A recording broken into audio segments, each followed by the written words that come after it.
जय श्री श्याम, जय खाटू नरेश की, हारे के सहारे की जय, लख दातार की जय। जब ये देने पे आता है ना तो इतना देता है कि हमसे संभल नहीं पाता है।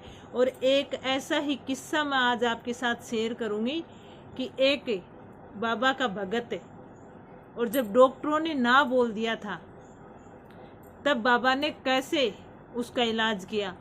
तो पूरा सुनना और देखना कि बाबा कैसे चमत्कार करते हैं। जो ऐसे होते हैं ना कि चमत्कार नहीं होते हैं, एक रात में चमत्कार हो जाते हैं। हॉस्पिटल में था, डॉक्टरों ने सब ने मना कर दिया कि अब कुछ नहीं होने वाला, घर वाले परेशान।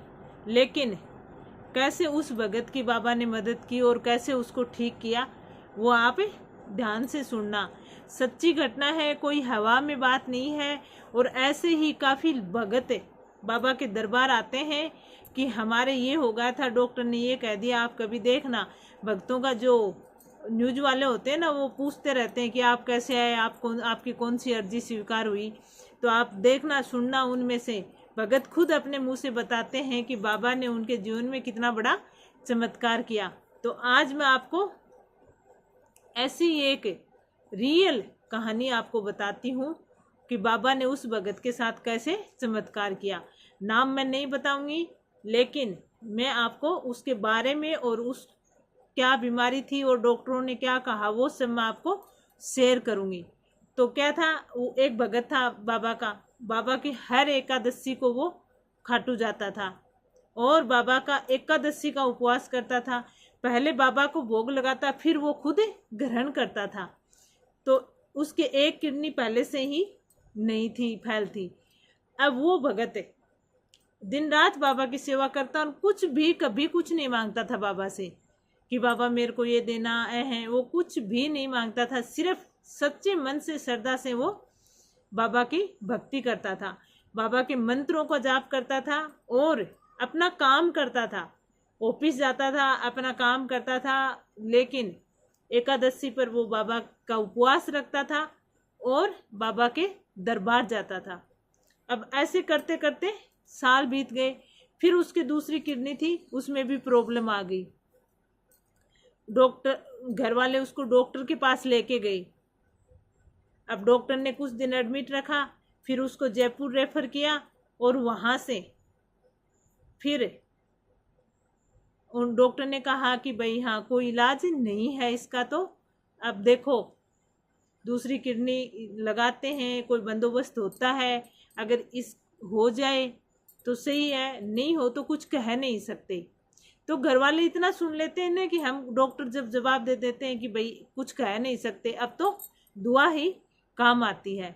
तो घर वालों को भी चिंता होती है, फिर जो चीज़ सूझती है वो भी नहीं सूझती है। टेंशन में कब कुछ दिखाई नहीं देता कि हम क्या करें क्या नहीं करें, बस वो बुरे ख्याल ही आते हैं।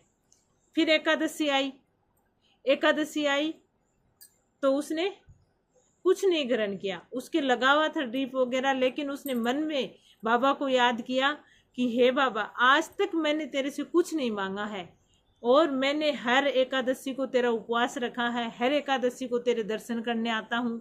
मैंने कभी कुछ नहीं मांगा, कभी मैंने कोई शिकायत नहीं की, लेकिन आज मैं आपसे मांग रहा हूँ, या तो मुझे इस समस्या से छुटकारा दिला दो या फिर मुझे इस दुनिया से छुटकारा दिला दो, क्योंकि मैं परेशान, घर वाले परेशान। मैंने आपसे कुछ नहीं मांगा है और आज मैंने जब से एकादशी का प्रण लिया है, उसमें आज वाली एकादशी ऐसी है कि मैं आपका उपवास नहीं कर सकता। और मैंने कभी किसी का बुरा नहीं कहा, नहीं मैंने मन से सोचा, नहीं मैंने मेरा काम किया और मैंने आपके सामने हाथ जोड़े, आपको मेरी हर समस्या मैंने बताई, लेकिन मैंने आपसे कभी कुछ नहीं मांगा क्योंकि आपने मेरे को सब कुछ दिया। लेकिन आज या तो मुझे इस समस्या से छुटकारा दिला दो। आज तक आपसे कुछ नहीं मांगा बाबा, लेकिन आज मुझे आपकी सहायता चाहिए। तो उसी दिन रात को उस भगत को बाबा सपने में आए और उसको कहा कि उठे मेरे बेटे, मैं कभी भी अपने बच्चों को दुख में नहीं देख सकता, और खड़ा हो, मेरे दरबार आ, तेरा सब कुछ ठीक है। सुबह जब डॉक्टर आए तो वो वहाँ पे पेशेंट नहीं था। वो बाबा के दरबार चला गया, नहीं तो घर वालों को बताया, नहीं किसी को बताया। डॉक्टर ने देखा तो पेशेंट नहीं था। नहीं था तब उन्होंने इधर उधर देखा और वो बाबा के दरबार चला गया। अब सपने में उसको ऐसा महसूस हुआ कि बाबा के सामने बहुत सारा भोग पड़ा, लेकिन बाबा ने कुछ नहीं खाया। तो उसने कहा कि बाबा आपने भोग नहीं लिया, आपके सामने इतना भोग रखा है। तो बाबा ने कहा कि मेरा बच्चा भूखा है तो मैं इस भोग को कैसे ग्रहण कर सकता हूँ। पहले आप अपने हाथ से मुझे ग्रहण कराओ और मेरे सामने बैठ के आप इस भोजन को ग्रहण करो, उसके बाद ही मैं ग्रहण करूँगा। तो ये एक सच्ची कहानी है। और उसके बाद दूसरे तीसरे दिन उसने टेस्ट करवाया, उसकी जो किडनी काम कर रही थी वो एकदम सही थी, उसमें कोई भी समस्या नहीं आई। पहले से उसकी एक किडनी नहीं थी, लेकिन जो काम कर रही थी वो किडनी बिल्कुल सही थी। तो डॉक्टरों ने कहा कि ये तो चमत्कार हो गया। ये चमत्कार उसकी सच्चे विश्वास का, श्रद्धा का था। क्योंकि जब डॉक्टरों ने जवाब दे दिया और वो हर एकादशी को बाबा के जाता था, कभी बाबा से कुछ नहीं मांगता था, बाबा के मंत्रों का जाप करता था, खुद से पहले वो बाबा को भोग लगाता था, उसके बाद वो भोजन ग्रहण करता था। वो रात को ऑफिस से लेट आता था तो भी पहले बाबा को ग्रहण लगाता था, भोग लगाता था, उसके बाद खुद ग्रहण करता था। तो इस तरीके से बाबा ने उसके जीवन में चमत्कार किया। और ये हकीकत है, ये कोई बनी बनाई कहानी नहीं है, ये हकीकत है कि उसकी ज़िंदगी में हुआ और सिर्फ बाबा ने उसके जीवन में चमत्कार किया। और आज तक वो इंसान सही सलामत है, आज तक ही उसके कोई भी प्रॉब्लम नहीं हुई है। और अब भी वो हर एकादशी को बाबा के दरबार जाता है।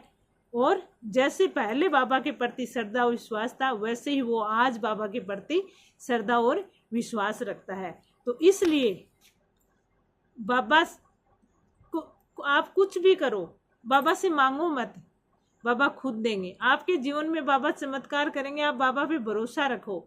आपके जीवन में कर्जा है, दुख है, दर्द है, जो भी समस्या है आपके जीवन में, संकट है, बस आप सिर्फ बाबा को बोलो। रोज आप बाबा से आराधना करो, बाबा के सामने बैठो, बाबा का ध्यान करो, उतने में बाबा समझ जाएंगे। जब आपको ऐसे लगे कि अब पानी सर से ऊपर है, तब आप बाबा को पुकारो कि बाबा ये मेरे जीवन में क्या हो रहा है। तो आपके जीवन में भी चमत्कार होगा। और बाबा आपको कभी भी उस पानी में डूबने नहीं देंगे, उस पानी से आपको तैरा के लेके जाएंगे। उस आपकी जो नाव है उसको वो पार कराएंगे, किनारे लेके ही जाएंगे। तो बाबा के प्रति विश्वास रखें, श्रद्धा से, भाव से, जो भी काम करें भाव से करें। और कमेंट में जय श्री श्याम लिखकर एक जयकारा बाबा का जरूर लगा दें।